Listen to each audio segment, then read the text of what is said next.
आईने हिंदी के एक नए एपिसोड में आपका स्वागत है, जहां आपके लिए लेकर के आते हैं इंडियन डिफेंस की प्रमुख अपडेट्स को सबसे पहले। और इस वीडियो में हम बात करने वाले हैं बोइंग के बारे में। दोस्तों, बोइंग एमआरएफए के अंतर्गत एक बार फिर से एक अट्रैक्टिव ऑफर के साथ सामने आया है। और ये जो ऑफर बोइंग के द्वारा सामने रखा गया है, इसको as a game changing offer देखा जा रहा है। ऐसा क्यों है, आइए जानते हैं। दोस्तों, एमआरएफए प्रोग्राम वो है जो कि वर्ष 2019 से निरंतर वहीं पे टिका हुआ है जहां पर वो था। आज तक इसमें जो रिक्वेस्ट फॉर प्रपोजल है ये तक इशू नहीं हो पाया है, लेकिन फिर भी जो कंटेंडर्स हैं वो काफ़ी ज़्यादा एक्टिव हैं।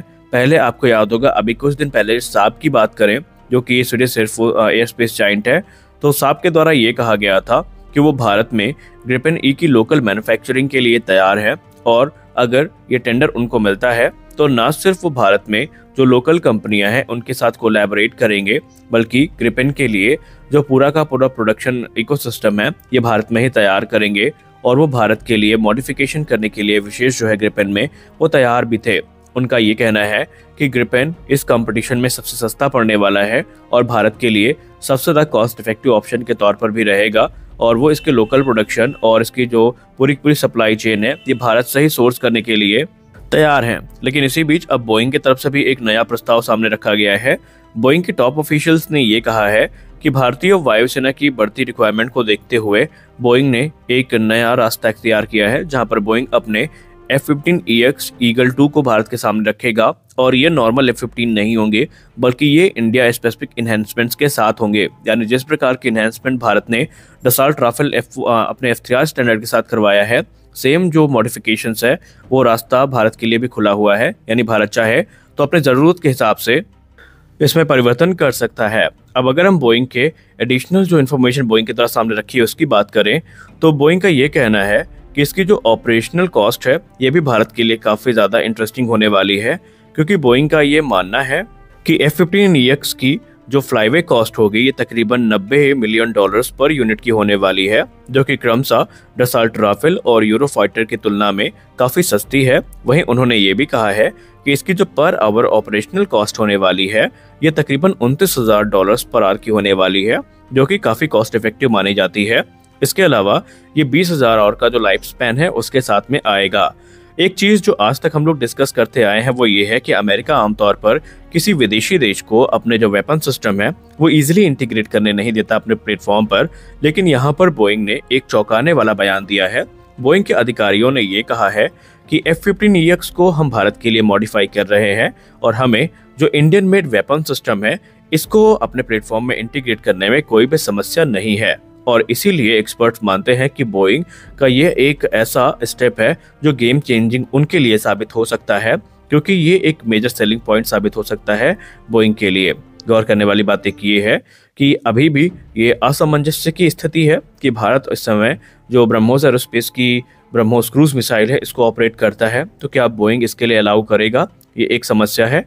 भारत इस समय जो अपनी खुद की एयर टू एयर मिसाइल विकसित कर रहा है, जिसमें क्रमशः अस्त्र मार्क 1, अस्त्र मार्क 2 और अस्त्र मार्क 3 जैसी मिसाइलें, क्या इसके लिए बोइंग परमिट करेगा, या रुद्रम सीरीज की जो एंटी रेडिएशन मिसाइल है इसके लिए बोइंग परमिट करेगा। इन सारी चीज़ों को पहले ही बोइंग को स्पष्ट करना पड़ेगा। एक और चीज़ खास ये है कि बोइंग ने ये कहा है कि जो F-15EX है इसकी लोकल मैन्युफैक्चरिंग भारत में की जाएगी और इसके लिए जो इम्पोर्टेंट पार्ट्स हैं और ज़रूरी जो स्पेयर्स हैं इनका निर्माण भारत में ही किया जाएगा, जो कि भारत के सेल्फ रिलायंस का जो मिशन है उसको सपोर्ट करने के लिए सबसे ज़्यादा इम्पोर्टेंट माना जा रहा है। अब भारतीय वायुसेना की बात करें तो भारतीय वायुसेना तो यूएस मेड जो कार्गो एयरक्राफ्ट है उनको ऑपरेट करती है, जैसे कि C-17 ग्लोबमास्टर 3 हो गया, या फिर C-130 जैसे सुपर हरक्यूलिस हो गए। या अगर हेलीकॉप्टर्स की बात करें तो भारत के पास अपाचे जैसे अटैक हेलीकॉप्टर्स हैं, तो चिनूक जैसे ट्रांसपोर्ट जो हेलीकॉप्टर्स हैं ये उपलब्ध हैं। लेकिन भारत के पास आज तक अमेरिका के जो फाइटर जेट्स हैं इनको एक्सपीरियंस करने का मौका नहीं मिला, यानी भारतीय वायुसेना को इनका कोई भी एक्सपीरियंस नहीं है। और इसीलिए डिफेंस एनालिस्ट ये मानते हैं कि ये चीज़ें अमेरिका के लिए थोड़ी अच्छी साबित नहीं हो सकती है, क्योंकि भारत के पास कोई अनुभव नहीं है। और भारतीय वायुसेना ने कई बार मीडिया के सामने आकर के ये स्पष्ट कर दिया है कि कोई नए टाइप का फाइटर एयरक्राफ्ट फिलहाल तो इंडियन एयरफोर्स का हिस्सा नहीं बनने वाला है, जो कि इनकी संभावनाओं को और भी ज़्यादा कम कर देता है। दो चीज़ें हैं जो बोइंग के पक्ष में इस समय हैं और वही दो चीज़ों के दम पर बोइंग यहाँ पर इस कॉन्ट्रैक्ट में अपने आप को बनाए रखा है। एक्सपर्ट्स ये मानते हैं कि पहला जो बोइंग का ऑफर है इंडियन मेड वेपन सिस्टम और इंडियन मेड सिस्टम को इंटीग्रेट करने का, ये एक गेम चेंजिंग स्टेप साबित हो सकता है। तो वहीं दूसरी चीज़ें ये हैं कि जो लोकल मैन्युफैक्चरिंग की बात करी है और बोइंग ने भारत का जो इंटेलिजेंस प्रोग्राम है इसमें सपोर्ट करने की बात की है, ये चीज़ें भारत को अट्रैक्ट जरूर कर सकती हैं।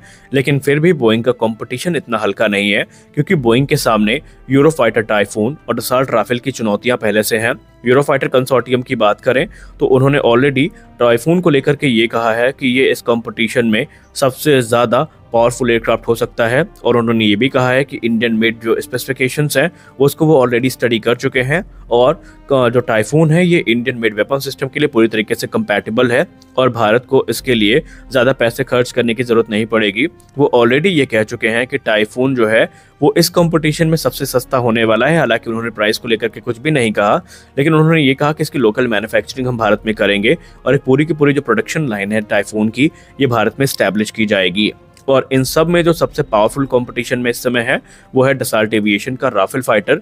और अभी हाल ही में जब से राफेल F4 स्टैंडर्ड ने अपनी पहली अलर्ट शॉर्टी भरी है उसके बाद से चर्चाएं और भी ज्यादा गहरी हो चुकी हैं, क्योंकि भारतीय वायुसेना 36 की संख्या में राफेल फाइटर्स को ऑपरेट करती है। इनके लिए जरूरी इंफ्रास्ट्रक्चर भारत में विकसित किए जा चुके हैं। इंडियन मेड जो इन्हेंसमेंट है वो करवाई गई है। इसमें इंडियन मेड वेपन सिस्टम का इंटीग्रेशन ऑलरेडी चालू है, जहां पर अस्त्र मार्क 1 के इंटीग्रेशन की बात की जा रही है।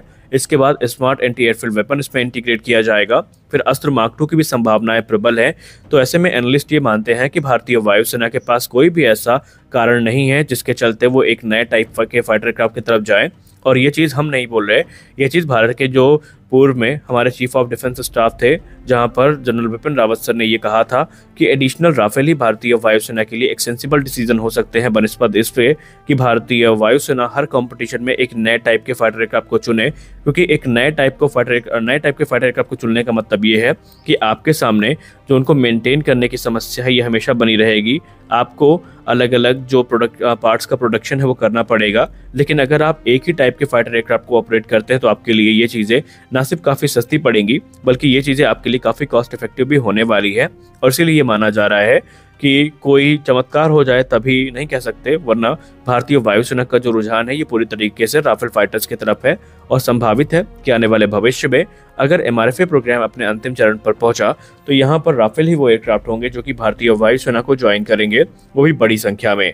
और राफेल का डसॉल्ट एविएशन और सैफरान ने जिस प्रकार भारत में अपने कदम जमाए हैं, ये इस चीज़ का प्रमाण है कि सिर्फ एक औपचारिकता ही बची है ये पता चलने की कि राफेल कंपटीशन को जीत चुके हैं। क्योंकि डसॉल्ट एविएशन ऑलरेडी अपनी जो सेकंड प्रोडक्शन लाइन है ये भारत में इस्टेब्लिश करने के लिए पूरी तरीके से आतुर है। सैफरान ने ऑलरेडी अपना कदम भारत में पक्का कर लिया है और अब यहाँ पर भारतीय वायुसेना के लिए सिर्फ इनको चुनना ही बाकी है। तो आज के इस वीडियो में बस इतना ही। मिलते हैं अगले वीडियो में कुछ और अपडेट्स के साथ, तब तक के लिए जय हिंद।